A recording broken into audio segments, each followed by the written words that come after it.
Bienvenue dans un nouvel épisode de Soluble. Aujourd'hui, je m'intéresse à des pistes de solutions pour contrer un sujet particulièrement difficile, une méthode criminelle qui a été mise en lumière par le procès dit des viols de Mazan, dans lequel comparaissent 51 personnes pour les viols dont a été victime Gisèle Pelicot, un procès qui se tient jusqu'en décembre 2024 devant la cour criminelle du Vaucluse. Parmi les accusés, Dominique Pelicot, son ex-mari qui a reconnu avoir utilisé la soumission chimique pour la violer et la faire violer en la livrant inconsciente à au moins 83 hommes sur une période de temps longue de près de 10 ans. Bonjour Arnaud Gallet. Bonjour. Tu es un anthropologue de formation et un activiste des droits de l'enfant, le cofondateur du collectif Prévenir et Protéger et de Move Enfants. Tu as été membre de la CIVIS, c'est la commission indépendante sur l'inceste et les violences sexuelles faites aux enfants qui a été installée en France en 2020. Mais je te reçois aussi en ta qualité de cofondateur d'une autre association, elle s'appelle M'endors pas. Stop à la soumission chimique, une structure présidée par Caroline Darian, la fille de Gisèle et Dominique Pelicot, dont je parlais dans l'introduction. On va voir ensemble sur quoi est-il possible d'agir selon toi, comment mieux lutter contre ce phénomène qui utilise à des fins criminelles des médicaments comme une arme. On va déplier ensemble ce sujet de la soumission chimique et tâcher d'être concret. Mais d'abord, en début de chaque épisode, tu le sais, on prend un petit temps pour mieux connaître chaque invité. Je le disais, tu es quelqu'un d'engagé dans la défense des droits des enfants. Et pourquoi as-tu voulu t'investir dans la lutte contre la soumission chimique avec l'association M'endors pas? Alors pourquoi m'investir? Déjà en premier lieu, c'est vrai que je suis très touché par toutes ces questions-là parce que j'ai moi-même été victime quand j'étais enfant entre l'âge de 8 ans et 11 ans par un prêtre pédocriminel et j'ai été violé également par deux cousins à l'âge de 12 ans. Donc cette question-là des viols, de la pédocriminalité, mais des viols au sens large, de la manière finalement dont un agresseur en fait agit et commet un crime, c'est forcément un sujet qui me tient particulièrement à cœur. Caroline, avant tout, peut-être ce que je peux dire, c'est l'histoire d'une rencontre, puisque on s'est croisés déjà à plusieurs reprises avant même que je puisse connaître malheureusement toute cette affaire, quoi, l'affaire Pellico, Dominique Pellico et des 50 prévenus. Pourquoi est-ce que ça m'intéresse? Tout simplement parce que je me dis effectivement c'est un angle mort, c'est-à-dire qu'on parle si peu finalement de la question de la soumission chimique, alors même qu'on sait qu'en France on est quand même les rois des pharmacies en fait à la maison. Et donc, il y a un risque réel qui existe. Et d'ailleurs, on a rencontré très rapidement après avoir mis en place et créé l'association des victimes d'inceste notamment, donc victimes enfants qui ont été victimes également donc de soumission chimique. Donc, c'est un vrai sujet. C'est un sujet de santé publique majeur qui passe une fois de plus malheureusement sous les radars. Allez, on va relever justement les yeux et voir ce sujet en face. Grâce à toi, on le comprend dans sa dénomination. Il s'agit pour un agresseur d'utiliser une substance chimique pour agir de façon malveillante sur quelqu'un. Mais de quel type de substance parle-t-on au juste quand on évoque la soumission chimique? On parle de toute substance en fait qui permet d'endormir l'autre en réalité, et on voit bien qu'en plus dans le procédé, l'idée, et c'est bien dit dans l'affaire Pellico, c'est-à-dire que Dominique Pellico a systématiquement en fait augmenté les dosages, il l'a dit lui-même, pour être en capacité d'endormir sa femme et donc de la violer et également de la faire violer par d'autres puisqu'il livrait le corps de sa femme, parce que c'est important de le dire de cette manière-là, à d'autres hommes qui sont passés donc via notamment le site Coco et qui venaient par la suite violer Gisèle Pellico. Donc tout type de substance, les médicaments, on va beaucoup en parler. Il y a, Ce sont les médicaments, bien sûr, ce sont les médicaments principalement, certes, mais tout type de médicaments qu'on peut avoir, c'est même les somnifères, en fait, qui peuvent apparaître et beaucoup de personnes prennent parce qu'on sait qu'il y a des syndromes dépressifs, etc. Donc, on retrouve très facilement dans les armoires à pharmacie, en fait, un tas de médicaments qui peuvent endormir n'importe qui. Et finalement, il n'y a pas de contrôle, en fait, là-dessus. Il n'y a pas forcément de prévention, de la décontrôle. Et puis, surtout, pour nous, c'est un sujet qui nous tient particulièrement à cœur. C'est comment est-ce que les médecins peuvent repérer ce type de situation. Parce que l'histoire de Gisèle Pellico, en dehors et malheureusement de ces crimes atroces, abominables, c'est aussi l'histoire d'une femme qui va consulter, qui se dit, je comprends pas, j'ai tel symptôme, etc., qui va consulter donc différents médecins, et les médecins en fait ne voient rien et traitent uniquement le symptôme sans chercher la causalité. Alors même que forcément, quand on regarde bien les choses aujourd'hui avec un peu de recul, elle aurait pu, le signal d'alerte aurait pu être donné par des médecins, et c'est pas le cas du tout.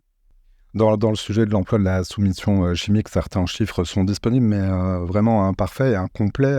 Il est évoqué que dans un cas sur 3, cela aboutit à de la violence physique, et on l'a compris, c'est bien de ça dont on va parler dans la suite de cet épisode. On va se concentrer sur cet aspect. Sait-on qui cela touche-t-il? Est-ce qu'il y a un profil d'agresseur et de victime?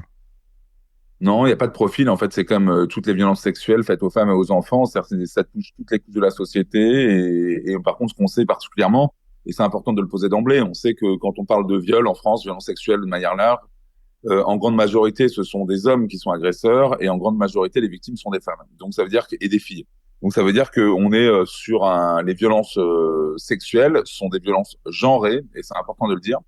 Ça ne veut pas dire qu'il n'y a pas de femmes qui agissent, bien entendu, ou même qui peuvent être complices, etc. Mais ça veut dire quand même que ça dit quelque chose aussi de la société, et c'est ce que nous apprend aussi le procès Pellico, parce que tout simplement, c'est bien 51 hommes qui sont sur le banc des accusés face à une femme victime, etc. Donc il y a aussi quand même toute cette réflexion-là, une dimension aussi qui nous semble essentielle au niveau de l'association M'endors pas, c'est la question de l'éducation, bien évidemment, c'est-à-dire que qu'est-ce qu'on apprend en fait de tout ça, comment est-ce qu'on peut agir de manière beaucoup plus large sur l'ensemble de la société pour une société tout simplement plus égalitaire et moins violente. Je le disais dans l'introduction, le procès des viols de Mazan met en lumière ce phénomène, mais il n'est hélas pas un problème nouveau. Mais ce drame qui touche en France et même au-delà dans le monde entier jette une lumière toute particulière sur la violence sexuelle associée à la soumission chimique, mais par un membre de l'entourage proche de la victime, en l'occurrence dans cette affaire son ex-mari, son mari au moment des faits. C'est sur ce point qu'il y a urgence à alerter pour expliquer que cela peut se produire dans l'entourage professionnel Et ou au domicile, donc.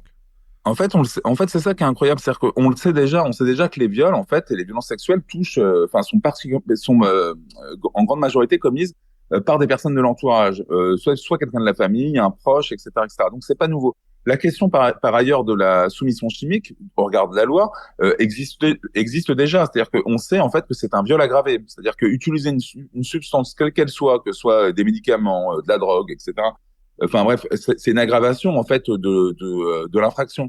Donc le vrai sujet, c'est de se dire derrière, déjà, est-ce qu'il faut une loi quand même plus impérative qui permet d'agir, etc., qui permet aussi évidemment de donner les moyens au niveau en matière de santé publique, etc. C'est ça le sujet qu'on vient poser nous avec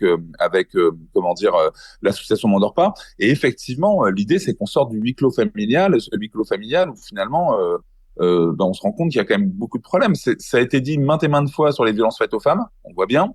Ça a été dit maintes et maintes fois sur les violences faites aux enfants avec la commission indépendante sur l'inceste et les violences sexuelles faites aux enfants. Et malheureusement, aujourd'hui, en 2024, les choses n'avancent pas beaucoup. Et c'est vrai que c'est un cri d'alarme aussi qu'on donne au gouvernement en disant à bout d'un moment et aux députés et sénatrices, sénateurs, à quel moment est-ce que on va avoir des actions concrètes dans ce pays? Parce que la dimension, si vous voulez, si tu veux, par exemple, hyper émotionnelle du procès, etc., de ce que ça peut forcément nous faire réagir, etc., en chacun d'entre nous, c'est une chose. Sauf qu'une fois qu'on a passé ça, faudrait pas que ça s'essouffle. C'est-à-dire que plus jamais, il faut qu'il y ait de Gisèle Pellico. Et c'est bien ça le message d'ailleurs qui est envoyé par Gisèle aujourd'hui, c'est de se dire, elle ne souhaite pas effectivement qu'il y ait un huis clos au niveau de son procès, tout simplement pour que ça serve à la société. Et une fois de plus, les victimes, c'est ce que font quand même de nombreuses victimes. Les victimes de pédocriminalité dans l'Église ont fait ça, des victimes d'inceste ont fait ça, etc. À quel moment est-ce que la société va concrètement réagir suite à ces prises de parole et à ce courage en fait de nombreuses victimes? Et donc c'est là que le bas blesse, on se rend compte que malheureusement la volonté politique, elle est aux abonnés absente. Alors, de nombreuses personnes découvrent tout de même ces procédés. Alors, il y a eu beaucoup Bien sûr, de médiatisation dans le milieu festif, de l'utilisation de la drogue dite du violeur, bien sûr, le GHB, GHB. etc. Bien sûr. C'est vrai que le détournement à des fins criminelles de l'usage de médicaments apparaît quand même de façon plus criante avec cette affaire et son côté émotionnel. Alors, droguer une victime à son insu peut provoquer chez certaines d'entre elles une amnésie totale ou partielle. On parle de blackout. Quels sont les signes, les symptômes qui peuvent alerter quelqu'un sur une possible soumission chimique? Les symptômes, ce sont ceux, par exemple, de perte de mémoire, ce sont des maux de tête, comment dire, des réactions aussi gynécologiques, etc. Bref, il y a un tas de symptômes en fait qui font qu'au bout d'un moment, mis bout à bout, on se retrouve effectivement à devoir se poser beaucoup de questions. Et c'est pour ça que c'est essentiel en réalité que les médecins soient formés, c'est-à-dire que la victime elle-même a pas forcément toutes les clés. C'est-à-dire qu'elle est face à déjà souvent un état de sidération, il y a quelque chose qu'elle comprend pas, etc., etc. Et donc on a besoin en fait dans un état à providence de former forcément les médecins notamment et tout professionnel de santé et bien plus finalement la police, etc.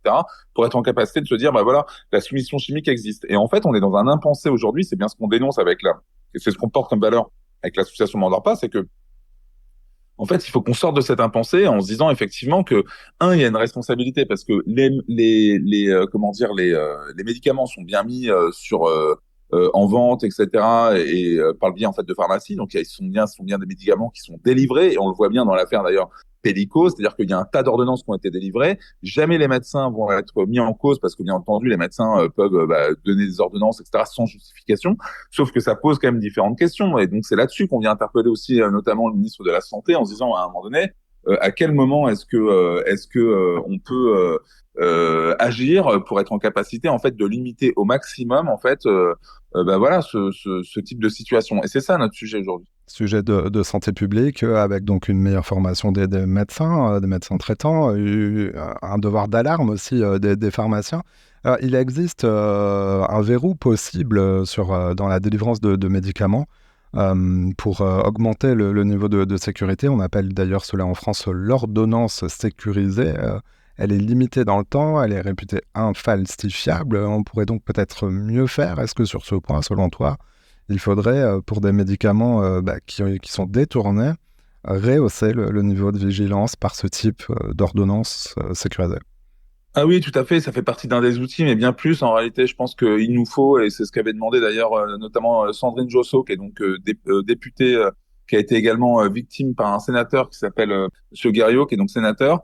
Elle avait mis en place il y avait comment dire, une commission parlementaire qui avait été créée, nous, ce qu'on appelle de notre vœu, en fait, c'est ça, en fait, c'est la question, en fait, comment est-ce que le ministère de la Santé se saisit effectivement du sujet et vient faire des propositions et agit en fait par rapport à ça. Et deux, comment est-ce qu'une commission parlementaire peut, au regard de la particularité, faire aussi des propositions et que les deux en fait ensemble, en fait, on a tout l'attirail, si j'ose dire, en France.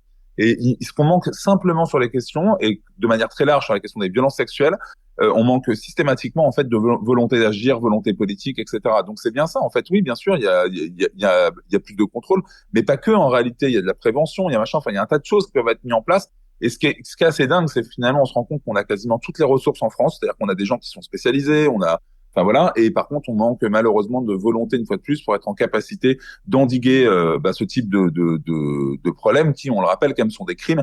Puisque même s'il n'y a pas de souvenirs, comme tu as pu le dire, etc., parce que la personne est complètement endormie, etc., faut bien se rendre compte quand même de la violence, là notamment pour Gisèle Pellico, de découvrir ses vidéos, etc. Et d'ailleurs, c'est la seule chose qui la sauve, entre guillemets, au moment du procès, c'est que ces viols ont été filmés. Oui. C'est-à-dire que malheureusement, dans bien des cas, bien d'autres cas, si il n'y a pas de vidéo ou quoi que ce soit, c'est parole contre parole. Et dans le cas en fait d'une soumission chimique, la parole contre parole, tu peux bien te douter en fait que malheureusement, c'est plutôt au bénéfice de l'agresseur. Oui, des crimes passibles de 20 ans de réclusion criminelle. La lutte contre les violences sexuelles passe par la libération de la parole.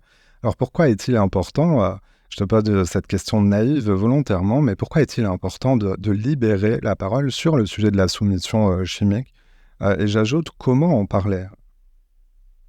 Je pense que là où c'est important, en réalité, je pense que ça fait très longtemps que la parole s'est libérée sur plein de sujets, y compris la soumission chimique, et on se rend compte d'ailleurs un peu dans le temps que on a certains témoignages qu'on n'avait pas identifiés comme soumission chimique, qui en font partie, notamment les témoignages d'inceste, etc. Et j'attire ton attention que même le rapport de la commission indépendante sur l'inceste et les violences sexuelles faites aux enfants ne mentionne pas en fait la soumission chimique, alors que bon, c'est sûrement sur la phase 2, etc., et celle d'après qu'il le faudrait, etc.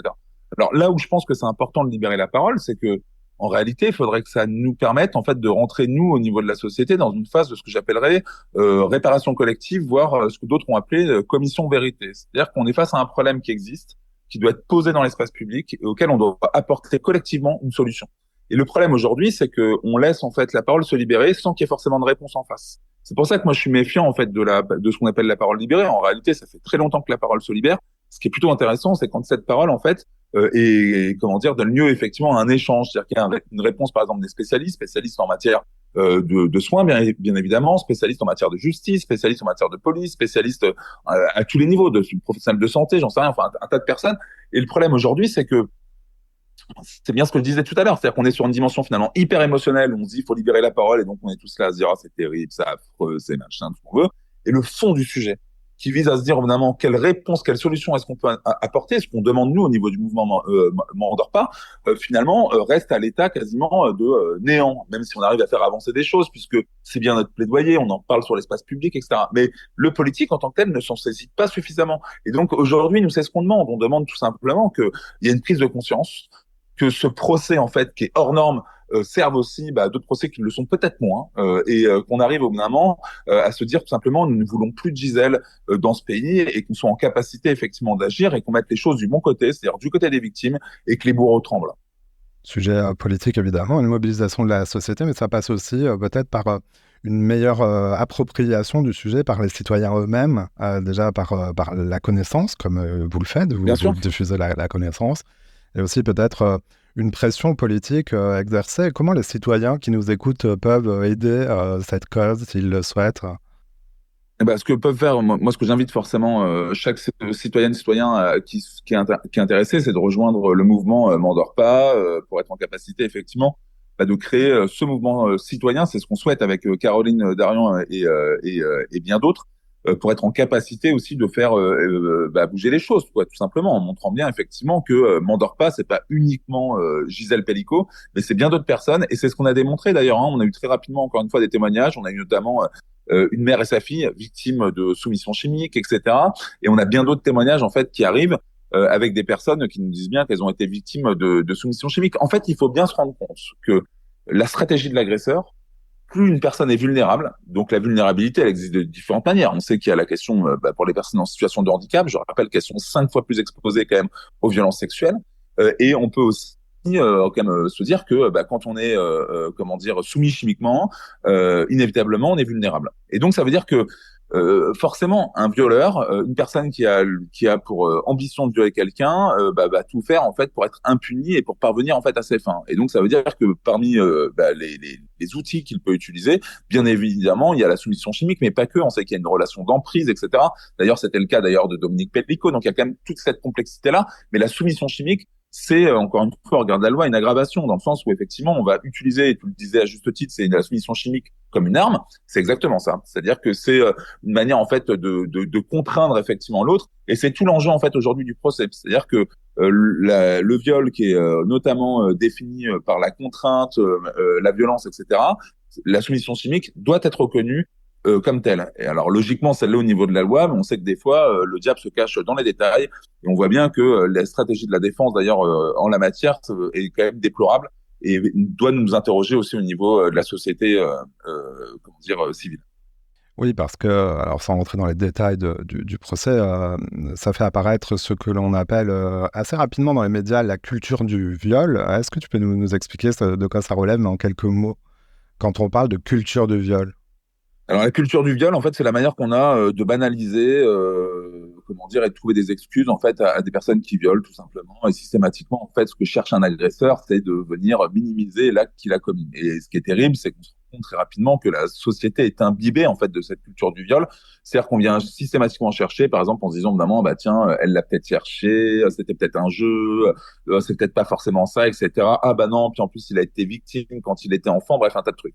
Ce qui me semble important quand même, et le procès Pellico le montre bien, et c'est le spectacle qui nous est donné aujourd'hui, et c'est un spectacle effrayant.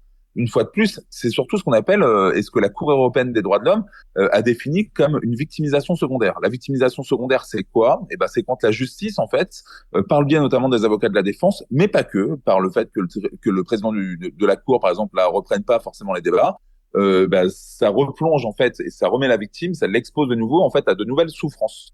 Et donc c'est ça en fait le sujet aujourd'hui. Et par exemple, pour prendre le cas précis de Gisèle Pellico, sans rentrer dans le détail, on voit bien que des éléments de sa vie reviennent, etc. Bref, on sème le doute en fait sur sa personnalité. comme si en fait ça permettait en fait de minimiser ce que les personnes ont fait. Et ça, effectivement, ça c'est la culture du viol. Et plus que la culture du viol, c'est ce que la Cour européenne, encore une fois, des droits de l'homme, a défini comme une victimisation secondaire. Il y a plusieurs pays qui ont été, comment dire, condamnés pour ça. Il y a l'Italie, la Slovénie, etc., et bien d'autres.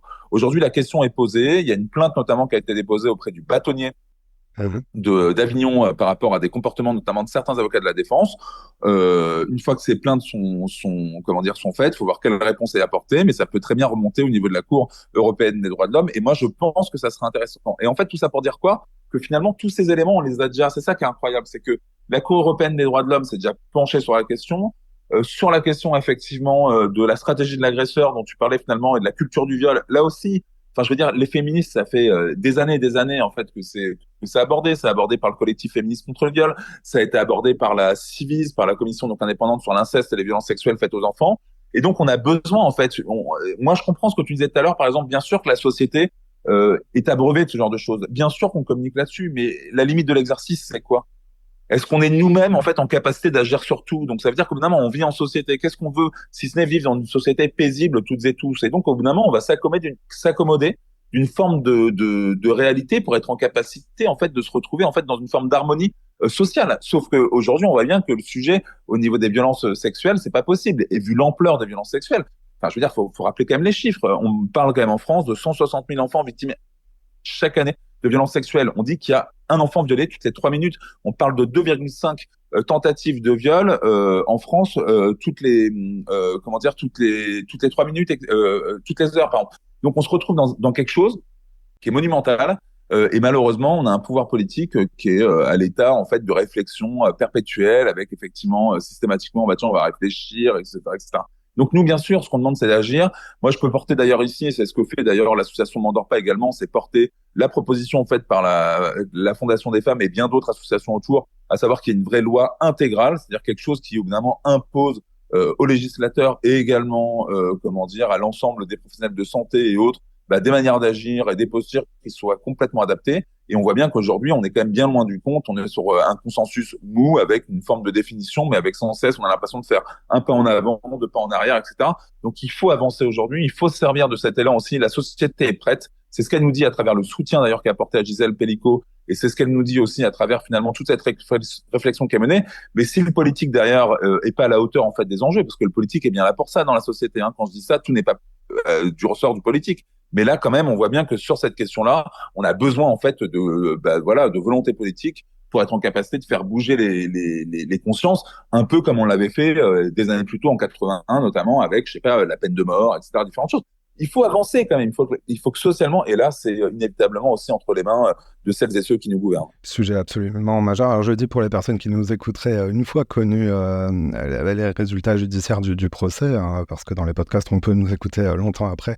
Là, on se parle quand même au tout début du procès qui va courir jusqu'au mois de décembre 2024.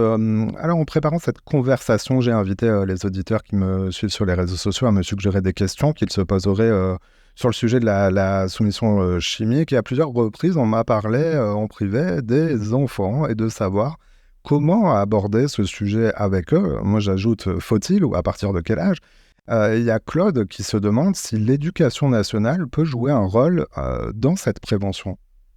En fait, théoriquement, depuis 2001, l'éducation nationale doit jouer un rôle en fait dans cette prévention avec ce qu'on appelle l'éducation à la vie affective, relationnelle et sexuelle. Or, là où le bas blesse, c'est que depuis 2001, il y a quand même plus de 20 ans, 23 ans précisément, on voit bien que c'est mis en place de manière complètement éparse et voire même, enfin, je crois qu'il y a, si je dis pas de bêtises, 10% des établissements scolaires en fait qui aujourd'hui le font.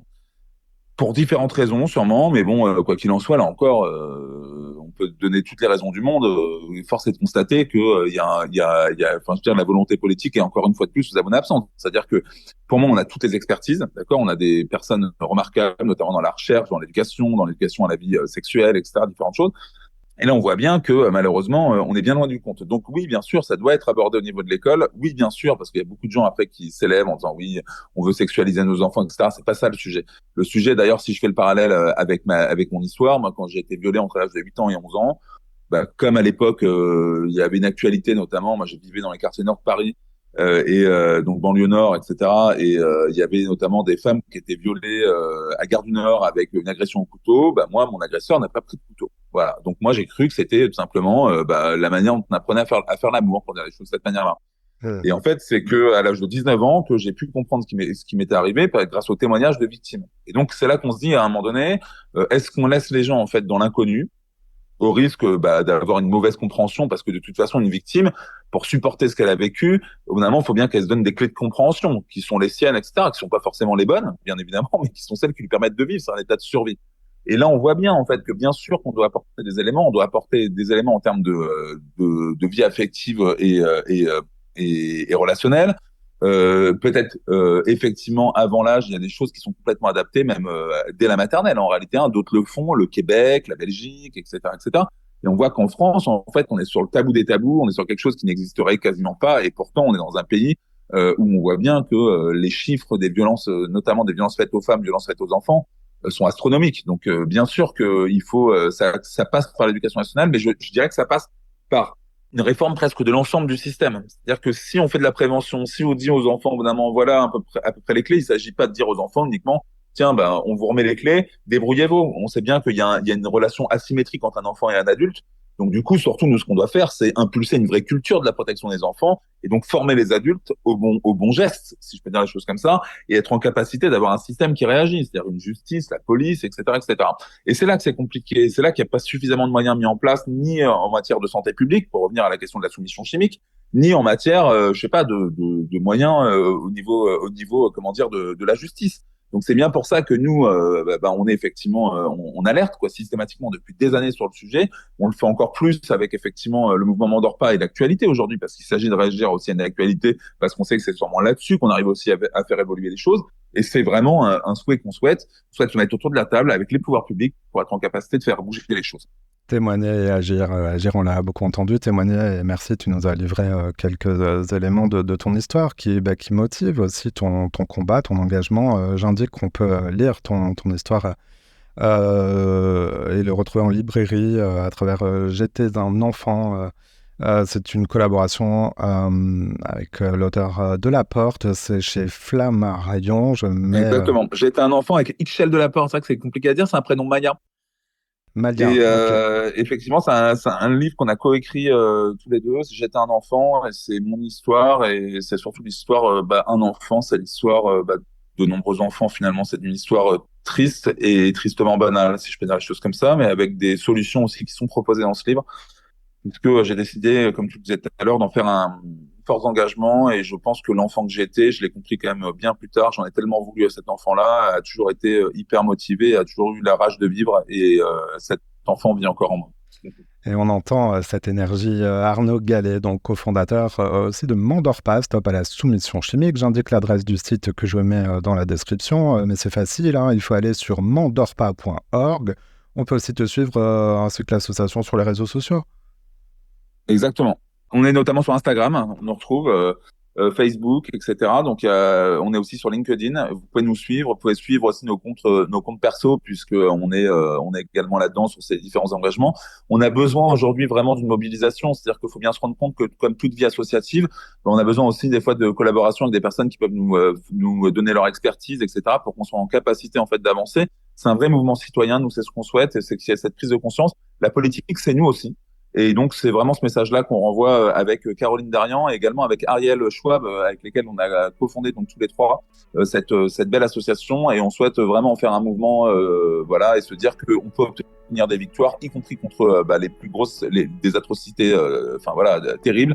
Parce que tout simplement, la force en fait en démocratie, c'est quand même d'être en capacité de faire émerger une conscience collective, une conscience politique, et de faire bouger les choses. Ça a été fait sur bien d'autres sujets avant nous, et nous, on est plus que convaincus et déterminés à ce que les choses bougent et changent en matière de lutte contre la soumission chimique. Des solutions sont là. Merci d'avoir partagé tes pistes de solutions, Arnaud Gallet. Donc, merci d'être passé dans cette émission. Merci Simon.